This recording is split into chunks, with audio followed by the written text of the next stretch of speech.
अगर वाकई में किसी भी चीज को ठीक करने का तरीका केवल एक है, अगर भाई व्यवस्थापिका न्यायपालिका खराब हो, व्यवस्थापिका कार्यपालिका प्रेस मीडिया ठीक हो, तो दुरुस्त हो सकती है। चारों विंग का सर्वनाश हो गया है। उसका केवल और केवल एक ही रास्ता है कि आज मूल निवासी समाज को, बैठे हुए लोगों को यह शपथ लेनी चाहिए, आपके पास दो ताकत है। भारतीय संविधान बाबा साहब ने ताकत दी है, आपको मेश्राम साहब ने इतना बड़ा संगठन दिया है। आज आपको एक ही बात की आवश्यकता है कि आप निष्ठावान होकर के ईमानदारी से, जब तक देश के अंदर जन आंदोलन जन क्रांति नहीं होगी, महासंग्राम नहीं होगा, इस देश के इस व्यवस्था को ताश नाश नहीं किया जाएगा, तब तक समस्याओं का समाधान नहीं हो सकता है। वो कहते हैं कि हम बहुत विद्वान हैं। मैंने कहा कि किताब का नाम बताया, लिखा है कि तुम असभ्य हो, बर्बर हो और अवैज्ञानिक हो। मैंने नहीं लिखा, तुम्हारे समाज के लोगों ने लिखा। यही जज शिकार्ड जो इलाहाबाद में वकील थे, सुप्रीम कोर्ट से रिटायर हो गए, मैं भी इलाहाबाद के वकील, जब वो वकील थे तो मैं भी वकील थे। उन्होंने मुझसे प्रश्न किया, कश्यप साहब ओबीसी एससी की बहुत बात करते हो, बताओ कोई विद्वान हुआ हो। मैंने उनसे कहा कि बहुत बड़ी लाइन है, बहुत बड़ी लाइन लग जाएगी, लिखते लिखते परेशान हो जाओगे। तुम बताओ ब्राह्मणों में कोई आज तक विद्वान हुआ हो? न पुराणों में हुआ है, न किसी इतिहास में हुआ है, न कोई इतिहासकार बना है, न कोई वैज्ञानिक बना है। आज तक कोई भी ब्राह्मण विद्वान पैदा नहीं हुआ है। अगर ब्राह्मण विद्वान होता तो देश को देश समझता, देशवासियों को देशवासी समझता।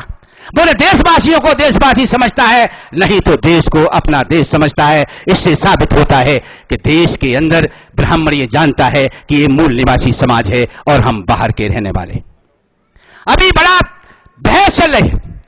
मैं एक बार पंजाब के अंदर मीटिंग में जा रहा था, मुझसे सज्जन बात करने लगे कि देश के अंदर मुसलमानों को अधिकार वंचित कर देना चाहिए, उनको वोट देने का राइट नहीं होना चाहिए। हमने कहा क्यों कर देना चाहिए? तो उन्होंने कहा कि वो विदेशी हैं। हमने कि धर्म के नाम पर कोई विदेशी या देशी है साबित नहीं कर सकते हो। किसी बिरादरी का है देशी है विदेशी है साबित नहीं कर सकते हो। किस क्षेत्र का रहने वाला है देशी है विदेशी है साबित नहीं कर सकते हो। एक ही आधार है कि डीएनए का रिपोर्ट आनी चाहिए कि डीएनए के आधार पर जिसका डीएनए भारत से मिलता है वही देश का निवासी है, उसे अधिकार होना चाहिए। और जिनका डीएनए भारत से नहीं मिलता है उन्हें अधिकार वंचित कर देना चाहिए, उन्हें का वोटिंग राइट समाप्त कर देना चाहिए, बड़े पदों पर जाने का राइट खत्म कर देना चाहिए। ये तभी होगा जब बैठा हुआ समाज आज संकल्प लेगा। बाबा साहब की बात मानते हैं आप, ज्योतिबा राव फुले को मानते हैं, छत्रपति साहू जी को मानते हैं, पैरेलामा स्वामी नायकर को मानते हैं। मानते सबको है हमारा समाज, लेकिन मानता किसी की नहीं। अगर बाबा साहब की बात मानी होती तो बाबा साहब ने लिखा है कि जात विहीन धर्म विहीन क्षेत्र विहीन की समाज की रचना करो। जाओ मैंने तुम्हें संविधान दिया है, राजा रानी के पेट से नहीं, राजा मत पेटी या वोट के आधार पर होगा। आज 67 साल में किसका राजा होना चाहिए था? 85% का राजा होना चाहिए था। बाबा साहब को माना, बाबा साहब की बात नहीं मानी। आपको यह संकल्प लेना पड़ेगा कि अगर वाकई में हम पूर्वजों को मानते हैं, भारतीय संविधान के आधार पर मैं बोल रहा हूं, भारतीय संविधान के आधार पर मंच पे बोल बैठे, भारतीय संविधान के आधार पर ही आप हमारी बात को सुन रहे हैं।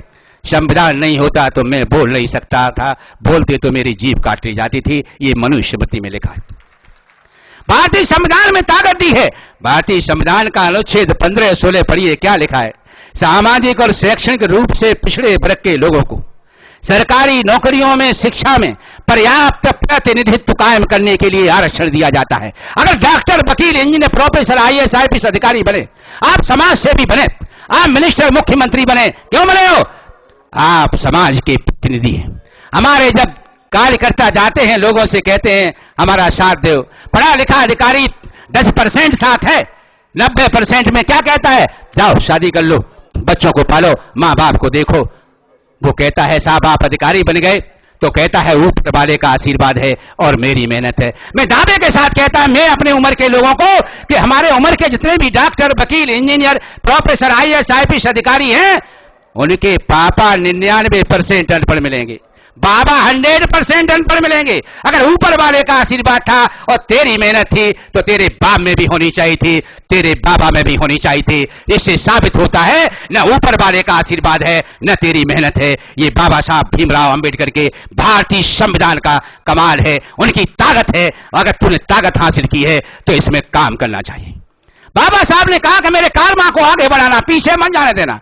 आज आरक्षण समाप्त हो रहा है, पीछे जा रहा है। तो बैठे हुए लोगों से मैं एक ही निवेदन करना चाहता हूं कि न्यायपालिका से आशा करना, व्यवस्थापिका से आशा करना, संसद से आशा करना, प्रेस मीडिया से आशा करना छोड़ दो। समय मांगने का नहीं है, समय संघर्ष करने का है। ऐसा लगता है कि जुडिशरी में बैठे हुए लोगों को मांग के नहीं, समझा के नहीं, हो सकता है भविष्य में मार के समझाया जाएगा, तभी उनकी समझ में आएगा। भगवान नहीं हो आप जज बन गए हो तो भगवान नहीं हो। आप जज बन गए हो तो लॉ का इंटरप्रिटेशन सही करिए। अगर इंटरप्रिटेशन गलत करते हो तो जजशिप से आप निकाला जा सकता है, लेकिन निकालने वाले वही हैं, रखने वाले वही हैं, इंटरप्रेट करने वाले वही हैं, एक ही समाज के लोग हैं। इसलिए समस्या का समाधान नहीं हो सकता है। अगर समस्या का समाधान तभी न्यायपालिका में सही हो सकता है। चौथा बिंग, महत्वपूर्ण बिंग है, संविधान का महत्वपूर्ण बिंग है जुडिशरी।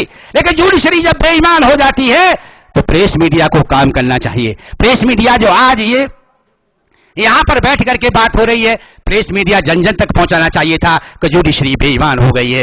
लेकिन पहुंचाई क्यों? प्रेस मीडिया भी उनकी है, जुडिशरी भी उनकी है, व्यवस्थापिका भी उनकी है, कार्यपालिका भी उनकी है, एक ही ब्राह्मण का है। आज कोई भी आपके सामने रास्ता नहीं है।